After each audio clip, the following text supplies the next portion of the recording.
The Orb of Dominance. A powerful magic. A sinister secret. A victimized villain. Long before that, you, the hero. You have pushed the piglins back further and further. One last base yet remains, it seems. The start of all of this.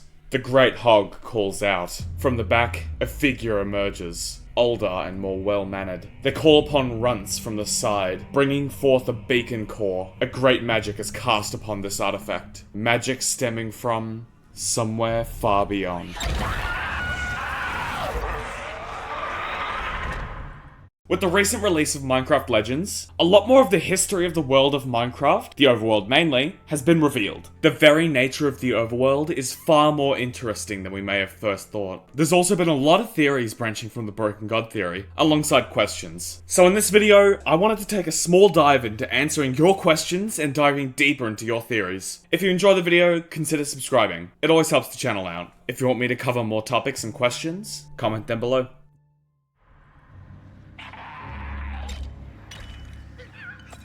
The Seer.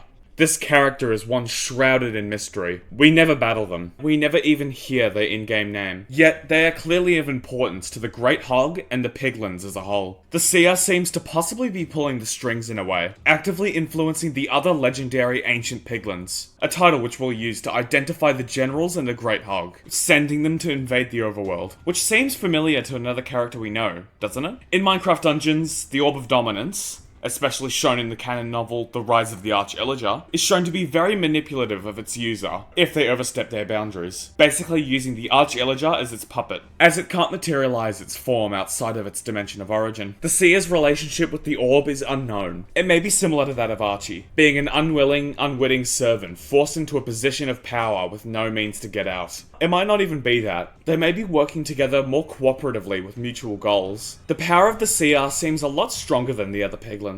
For example, the beast is unfazed by the player taking down their bases, instead focusing their attention elsewhere, dismissing and attacking those who interrupt their hunt, even attempting to crush one of their best type of warrior for accidentally bumping into them. They lack patience, and are as petulant as they are prideful, but the Seer is shown to actively change their course, screeching at them once their patience has run out.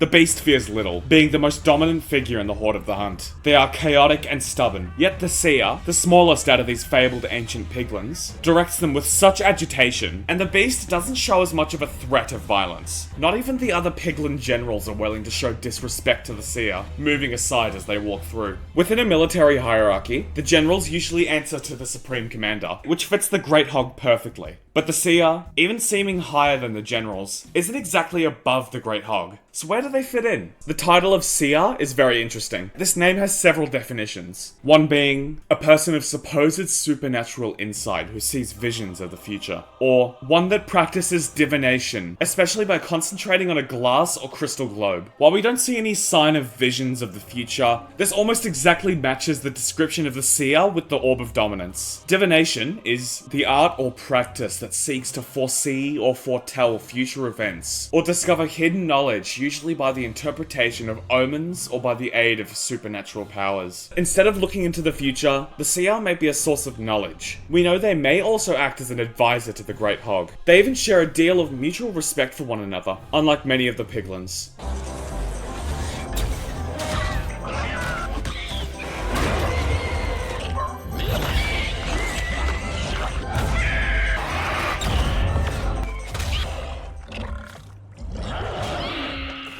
With the Seer laughing alongside the Great Hog as he sets out for the Well of Fate.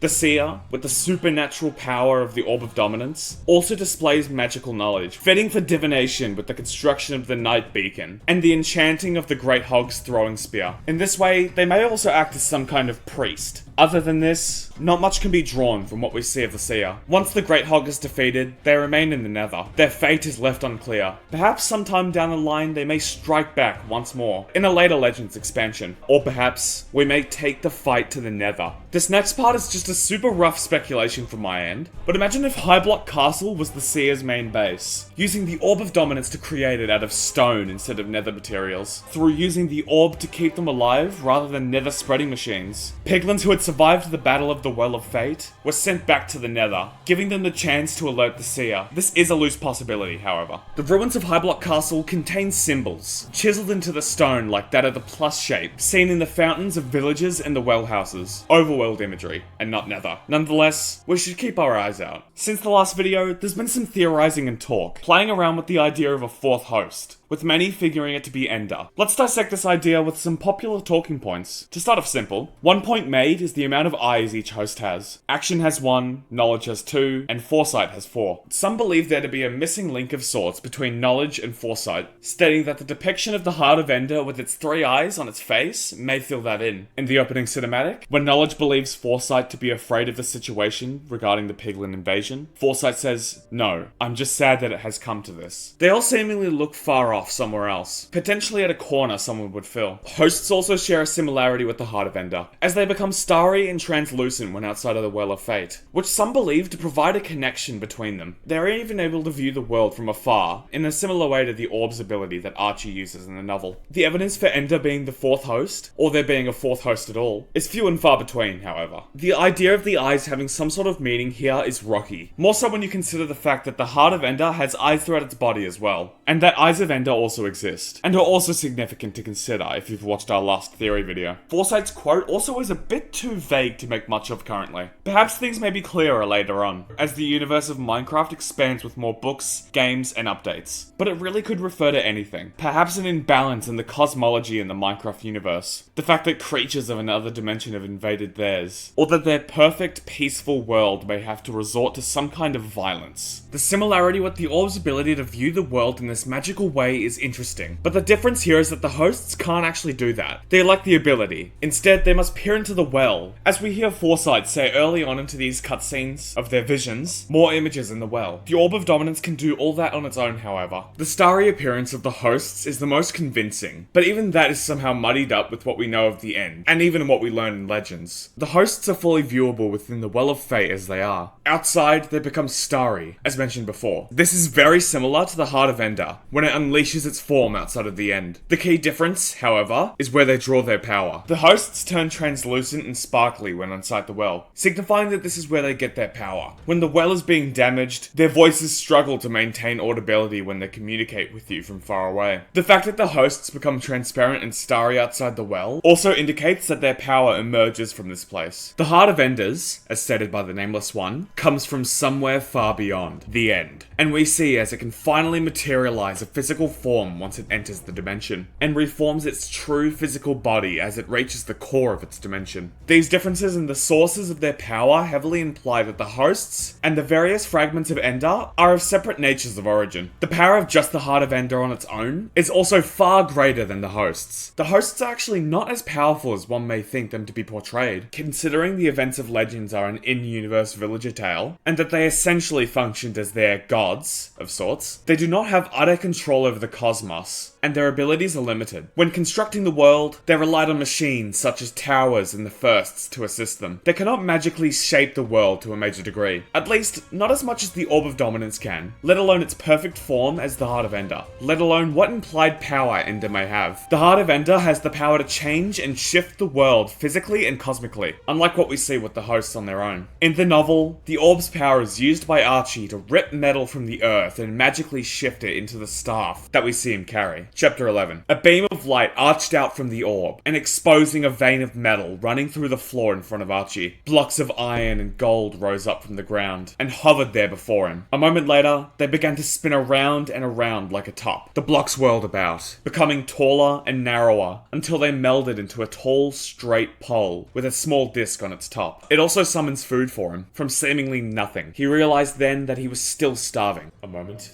Just seconds later, a plate full of steaming hot food appeared on the top of a nearby boulder, at just about the height of a table. Another rock appeared next to it at the perfect level for Archie to sit on. Later on, it does far more than just that, altering the very cosmic relationship between the sun and the undead, immunizing them from its effects. Even before that, it had changed the cosmos once more, forming the dark up above the overworld, as its powers were used to drain one of the suns and cast a starry night where it once brightened its side of the sky. Not even directly. Its powers were used to enhance something else, a beacon core. This magic could not even be undone by the hosts. Considering the power it is displayed in the overworld alone, and the fact that it may only be part of something much greater, it would seem very strange for Ender to be our host, with the vast power difference. Not even mentioning that the heart's perfect form is already much larger than the hosts on its own. The hosts are not even referred to as gods, unlike what has been implied as you've seen previously with Ender, but rather the benevolent caretakers of the overworld. They act exactly as such, forming the world, and helping it to develop until it can sustain itself. They're even saddened at the fact that they are not needed towards the end of Legends. They might be cosmic beings on their own, but they may also be below something else, just as the heart may be. When regarding the cosmic principles of the Minecraft universe, some have wondered what the role of respawning may have to play, if any at all. Well, the answer may astound some of you.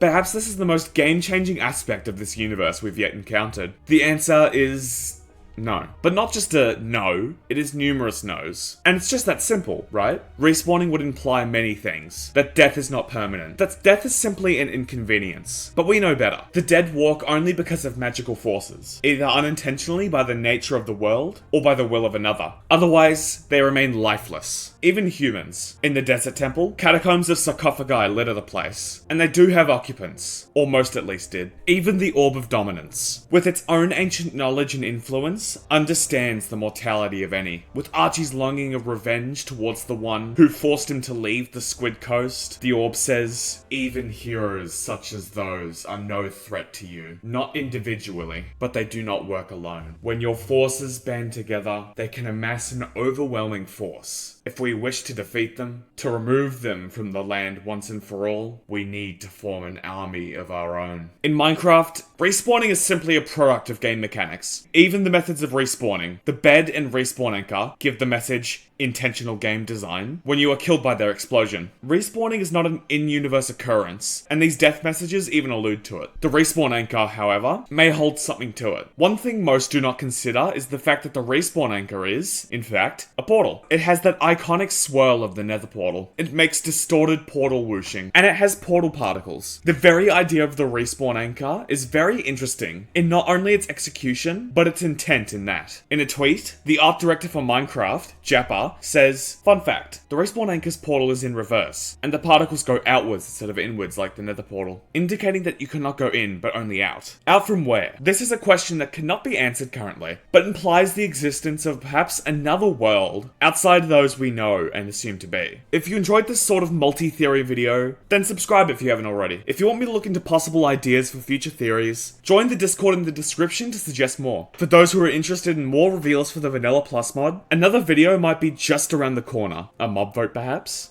Thank you so much for watching. Hope to see you in another video. But until then, have a good day or night.